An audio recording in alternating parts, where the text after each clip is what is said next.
I first heard the signal on a quiet Tuesday night. It was supposed to be routine, another late shift at the observatory, cataloguing deep sky data from the VLA, combing through radio patterns from interstellar sources. I'd been doing this job for 6 years, long enough to know the difference between a pulsar hiccup, a quasar burst, and the random hiss of solar wind. But this was different. At exactly 2:13 a.m., the monitors flared to life. A single sharp spike appeared in the frequency band we had long classified as silent, a dead zone, a region near the celestial coordinates of a known black dwarf, cold, inert, and long forgotten. We called it XG-129, a remnant floating far beyond the rim of our local spiral arm, nearly indistinct against the backdrop of dark matter. But now, it was broadcasting. I leaned in, hands trembling slightly as I adjusted the signal gain. The waveform pulsed again, structured, repeating, a sequence of rising tones, followed by a low, almost inaudible hum, like a whisper trying to form a word in a language no one had ever spoken. It was elegant, hypnotic, like a lullaby hummed by the void. I called Dr. Samira Havel from her quarters.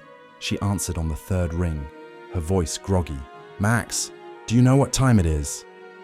"You need to come see this," I said. "We're getting a signal from XG-129. Silence. Then, hurried footsteps and a soft click as she ended the call. Within minutes, Samira was at my side, her black curls still damp from a hastily abandoned shower.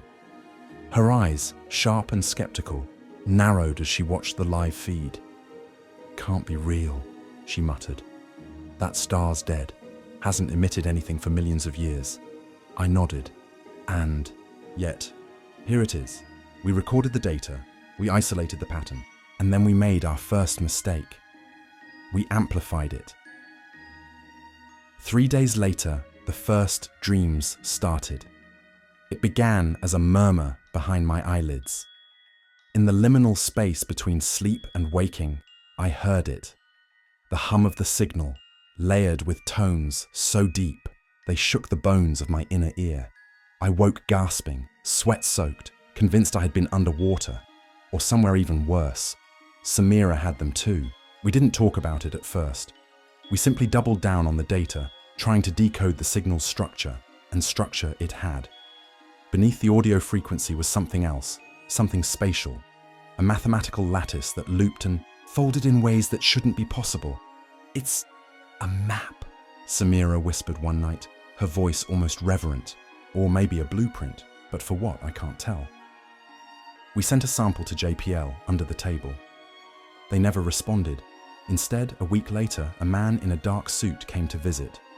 His name, if that's what it was Greer. No ID, no credentials. Just a bland face, pale as chalk, and eyes that didn't blink often enough. He asked to see the raw files. Then he sat in silence for over an hour, staring into the repeating fractals we'd extracted from the waveform. "You haven't translated it yet," he said eventually. "We've tried," Samira replied, "but the structure isn't linear. It changes depending on the observer's angle of interpretation." Greer gave a thin smile. "As it should." I felt cold. "You know what this is." "I know of it," he corrected. "But no one knows it. Not truly. You've stumbled onto something very old and very far beyond your understanding. You must stop. Delete everything. Burn your backups. If you value your mind, your lives, you will walk away." We didn't. That was our second mistake. Would you like me to continue with the next part? I can deliver the full 8,000-word story in structured segments or all at once, depending on your preference. You said, continue. ChatGPT said, great, continuing. From where we left off, here's the next segment of Echoes from the Black Star, carrying forward the psychological dread and cosmic horror in immersive first-person style. We didn't delete the files. Of course we didn't. How could we? Something about the signal felt personal, like it had seen us, noticed us, called to us. Samira began constructing a three-dimensional model from the fractal patterns in the signal.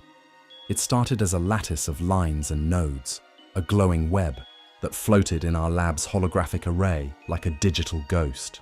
But as she refined it, added layers of quantum-anchored variables and spatial curvature, the model began to shift. Not change, shift. One moment, I'd be looking at a kind of spire or tower structure. The next, I'd blink and see a tunnel spiraling inward endlessly, fracturing into geometric impossibilities. Angles that shouldn't exist, intersections that looped back on themselves. A shape you couldn't hold in your mind for more than a second without feeling altered. That was when Samira started bleeding from the nose. "You need to rest," I said, guiding her to the cot behind the equipment shelves. She resisted at first, dazed, eyes flickering like she'd just seen God and didn't know how to feel about it. "I saw something," she mumbled. "When I rotated the lattice to 73.2 degrees, it opened. There's something inside, watching." Her voice cracked. "And it saw me back. The dreams returned with a vengeance. Not dreams, invitations." I stood on a plane of ash and glass beneath a sky the color of hemorrhage. Above me, a star pulsed, black yet radiant, flickering with impossible colors. Not black like void, but like devouring, the way an abyss looks when it turns toward you. Around me were towers formed of bone and glass and flesh. Not human flesh, something older, softer, still alive.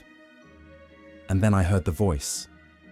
Not with ears, with my mind, my cells. It reverberated through the atoms of me like someone had struck my soul with a tuning fork. Words in a language I didn't understand, but somehow recognized. Like a name you forgot but never stopped knowing. It said, "You have heard us. You will carry us." I woke screaming. My jaw ached from clenching. My nails had dug so deep into my palms that I left crescent-shaped wounds. Samira was already awake, sitting at her desk, staring at the model. "They're calling us," she said without turning. "We're not the first, but maybe we're the last." Things changed after that. The observatory lights began to flicker. Our equipment began picking up anomalous energy spikes, pulses of gamma radiation that didn't match any known astrophysical source. They were coming from within the building. We stopped sleeping, or rather, we stopped dreaming alone. I started seeing things in the mirror. My reflection would delay, blink too slowly, mouth words I hadn't spoken. And Samira, she began drawing, pages and pages of alien glyphs, spirals, symmetrical horrors. She said she wasn't drawing them, just copying what was being sent. Like they're printing themselves through my hands. She stopped eating, stopped speaking in anything but fragments. "They're becoming us," she whispered one night, curled in a fetal position on the lab floor. We opened the gate, and now we're just receivers. He came back at 2:13 a.m., same hour the signal had first arrived. He didn't knock, just appeared in the corridor outside the lab, like a hole punched through time. He looked the same, but worn. Pale in a way no living thing should be. His eyes didn't move. His clothes didn't wrinkle. He was a photograph made flesh. "I warned you," he said. Samira approached him, slow and hollow-eyed. "What is the black star?" Greer didn't blink. "It's not a star. It's a wound. A scar left behind when something was removed from reality." "Removed?" I asked. He nodded. "Some truths are too large, too alive. They can't be destroyed. So they're locked away, hidden beyond time and space, behind mathematics, behind language. But sometimes the lock rusts. A signal slips through. A memory echoes." He turned toward me. "It has chosen you. You'll be its vessel, unless you choose annihilation instead."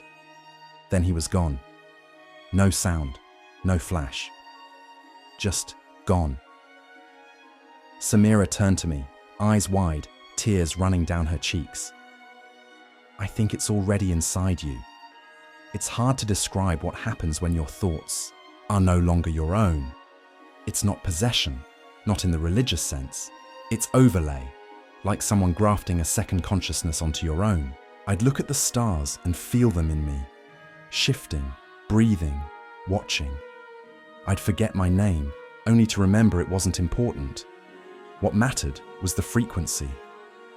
I began writing symbols in my sleep, patterns like the ones Samira had drawn, only more refined, more complete.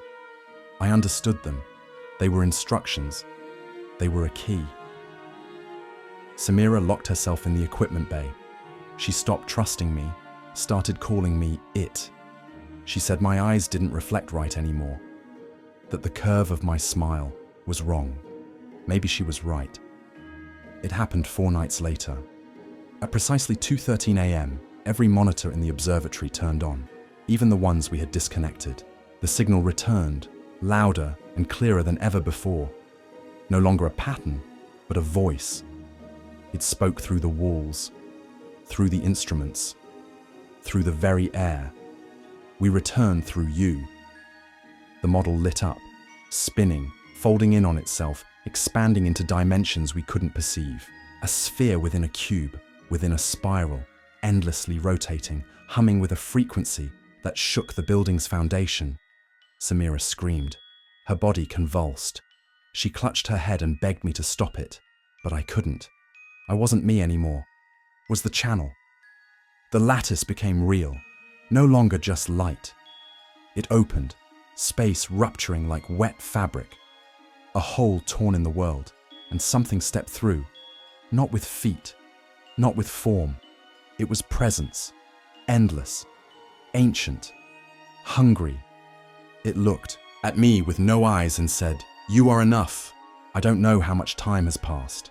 The observatory is gone, burned or erased or folded into something else. Samira is gone. I think she jumped into the gate, or maybe she was taken. I remain, not alive, not dead, just open. The signal is still inside me, echoing. A black note beneath all frequencies. I hear it in electrical lines, in radio chatter, in dreams of strangers I pass on the street, and I know the truth now. The black star is not in the sky. It is within us, buried in our atoms, a remnant of the first silence, the space before space, and it is waking. Every night at 2:13 a.m. I broadcast, not because I want to, because I must, because I am the echo, and you just heard it.